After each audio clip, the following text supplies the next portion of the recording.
진정한 사랑을 한다면 과거의 일은 지금, 현재에 아무런 영향을 미치지 않는다는 사실을 알고 있다. 하지만 그렇지 않은 경우라면 관계에 대해 다시 생각해봐야 한다. 관계를 해칠 수 있기 때문이다. 많은 커플들이 과거를 계속 돌아본다. 함께 하지 않았던 시간, 심지어 함께 했던 과거를 돌아볼 때도 있다. 하지만 이로 인해 관계가 망가질 수 있다. 이것이 오늘의 주제이다. 이런 관계가 왜 진정한 사랑이 아닌지 알 수 있을 것이다. 과거 모습이 아니라 지금 모습이 당신이다. 어떤 관계에 있어서든 우리가 기억해야 할 것이 있다면 실수는 그냥 과거에 머물러 있다는 점이다. 살다 보면 누구나 실수를 한다. 그리고 우리는 이런 실수에서 배운다. 지금 존재하지 않는 그것에 관해 생각할 필요가 사실 없다. 하지만 관계에 있어 과거가 관련되어 있으면 위험한 일이 생길 수 있다. 누군가를 대할 때 과거를 무기로 삼는다.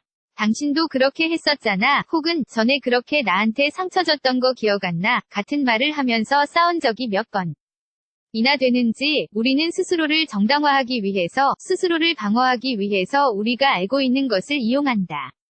하지만 그렇게 되면 결국 관계가 손상될 뿐이다. 지저분한 게임이 되고 만다. 진심으로 용서하고 분함에서 벗어나기 위해 노력하는가? 과거의 이야기를 들추어내면서 뭘 하고 있는 걸까? 진정한 사랑은 과거를 비판하지 않는다. 진정한 사랑은 결코 나의 과거를 판단하거나 비판하지 않는다. 만약 과거를 판단하거나 비판한다면 그냥 당신을 조작하고 모욕하려는 것일 뿐이다.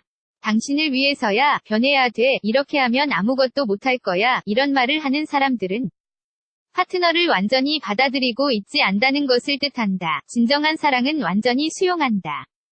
우리는 결코 타인을 변화시키려 해서는 안 된다. 그리고 과거에 그들이 뭘 했는지는 생각하지 않는 게 좋다. 정서적으로 위존하면 이런 것들을 알아차리지 못하게 될 수도 있다. 상대가 나를 조종하려고 한다거나 하는 등을 말한다. 무작정 사랑을 얻기 위해 가면을 쓰고 행동하는 사람들도 있다. 이런 경우 우리는 객관적으로 볼 수 없을 것이다. 이런 경우, 다음에 질문을 해보자. 있는 그대로의 내 모습이 부끄러운가? 내 파트너가 원하는 모습대로 변화하고 싶은가? 뭔가 잘못 말하고 있다고 느끼는가? 이런 질문에 대한 대답이 예, 라면 그 관계는 진정한 사랑이라고 볼 수 없다. 진정한 사랑은 상처를 주지 않는다. 진정한 사랑인지 아닌지는 상처받고 있는지를 보면 알 수 있다. 즉, 관계에서 걱정만 하게 되고 스트레스를 받으며 행복하지 않고 긴장만을 느낀다면 진정한 사랑이라고 할 수 없다. 진정한 사랑이라는 관계를 유지하고 성장시키기 위해서는 노력해야 한다. 하지만 이 과정이 그토록 힘들어서는 안 된다. 이런 상황에서는 상황을 잘 분석해 보아야 한다. 우리가 인지하지 못하고 있더라도 그들이 우리를 심리적으로 학대하고 있을 수도 있다.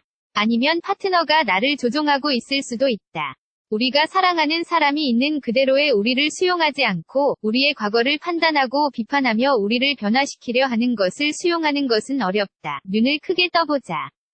불편한 느낌을 결코 그냥 간과하지 말자. 상황을 객관적으로 보기 위해 노력해보자.